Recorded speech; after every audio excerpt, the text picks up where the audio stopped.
Welcome to prime 9 insider. నేను రాజు. గతంలో YSR Congress party అధికారంలో ఉన్నప్పుడు వైఎస్ఆర్ కాంగ్రెస్ పార్టీకి సంబంధించినటువంటి నాయకులు పవన్ కళ్యాణ్, అలాగే చంద్రబాబు నాయుడు, నారా లోకేష్, నారా భువనేశ్వర్ మీద ఏ స్థాయిలో రెచ్చిపోయారు అనేది అందరం కూడా చూసాం. అందరం కూడా గుర్తుంటాయి. ఎందుకంటే వాళ్ళు మాట్లాడినటువంటి మాటలు చిన్న మాటలు కాదు, చాలా భారీ ఎత్తున మాట్లాడారు, బూతులు మాట్లాడారు, పుట్టుకల గురించి మాట్లాడారు, వ్యక్తిత్వ హననాలు చేశారు, ఫ్యామిలీస్ గురించి మాట్లాడారు, ఇంట్లో ఉన్న మహిళల గురించి మాట్లాడారు, చిన్నపిల్లల గురించి మాట్లాడారు. అంతేకాకుండా ఇష్టానుసారం నోటికి అడ్డు అదుపు లేకుండా మాట్లాడారు. ఇవన్నీ కూడా అందరూ చూసినటువంటి పరిస్థితి.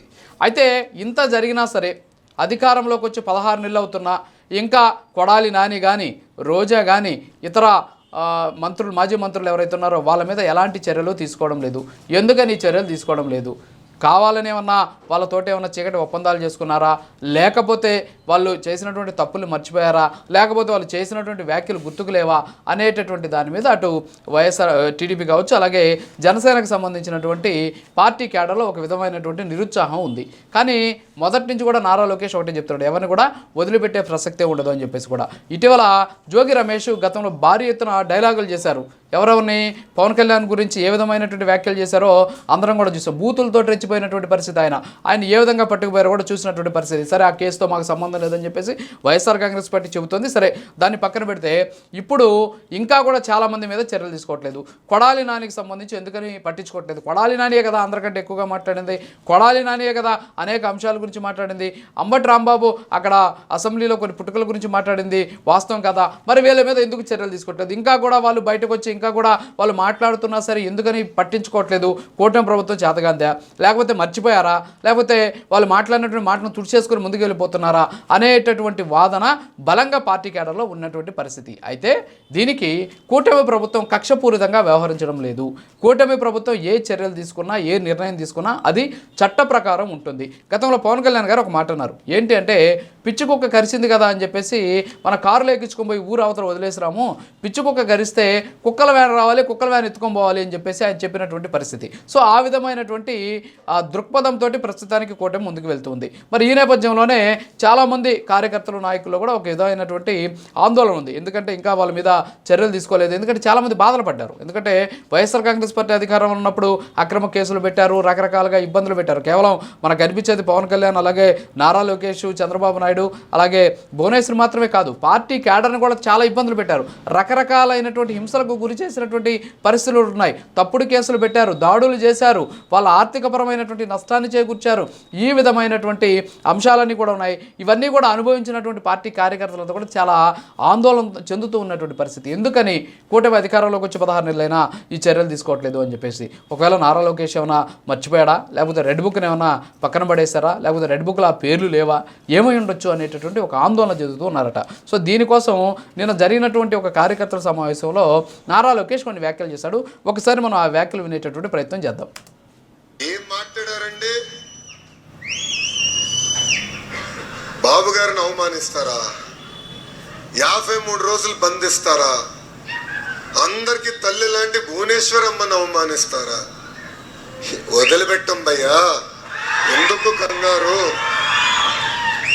వీళ్ళెంత దొంగలంటే విన్నాం కదా, వదిలిపెట్టం భయ్యా ఎందుకు కంగారు, ఎవరిని కూడా వదిలిపెట్టే ప్రసక్తే లేదు అని చెప్పేసి నారా లోకేష్ చేసినటువంటి వ్యాఖ్యలు ఇవి. అంటే దీని అర్థం ఏంటి అంటే, ఎవరైతే కూటమికి అధికారంలోకి వచ్చి 16 నెలలైనా సరే ఇంకా చర్యలు తీసుకోవట్లేదు అనేటటువంటి ఆందోళనతోటి, ఒక రకమైనటువంటి అనుమానంతో ఉన్నారో వాళ్ళందరికీ కూడా ఒకే మాటతోటి ఇక్కడ నారా లోకేష్ ఒక క్లారిటీ ఇచ్చినటువంటి పరిస్థితి. సో ఎవరిని కూడా వదిలిపెట్టము.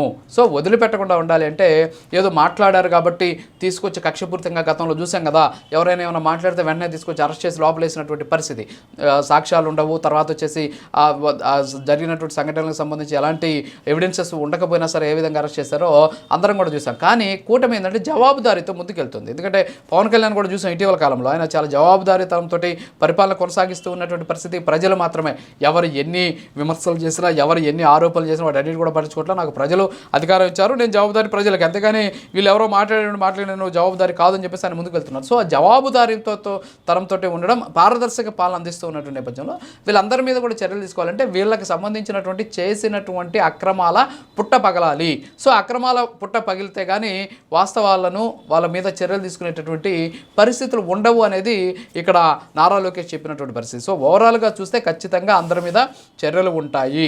ఎవరైతే గతంలో రెచ్చిపోయారో, గతంలో ఎవరైతే బూతులతోటి ఇష్టానుసారం మాట్లాడారో, నోటికి అడ్డు అదుపు లేకుండా ఎవరైతే మాట్లాడారో వాళ్ళు ఎవరు కూడా తప్పించుకోలేరు.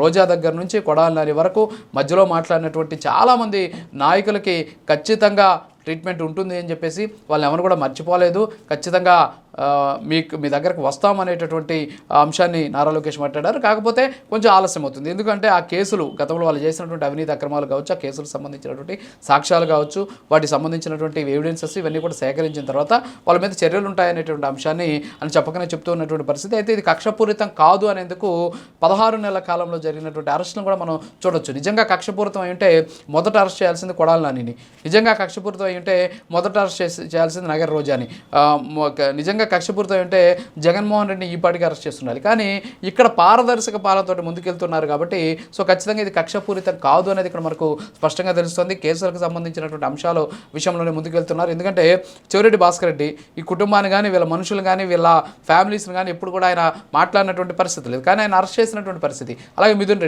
రెడ్డి వ్యక్తిగతంగా ఎప్పుడు మాట్లాడలేదు, ఏదో 1-2 సార్లు ఆవేశంగా మాట్లాడే పరిస్థితి. అంటే వాళ్ళతో పోల్చుకుంటే వీళ్ళు మాట్లాడిన చాలా తక్కువ, కానీ వీళ్ళు జైలుకి వెళ్ళారు. కారణం ఏంటంటే వీళ్ళకి సంబంధించినటువంటి కేసులో తగులుకున్నారు, కేసులకు సంబంధించి ఎవిడెన్సెస్ ఉన్నాయి కాబట్టి వీళ్ళు అరెస్ట్ చేశారు.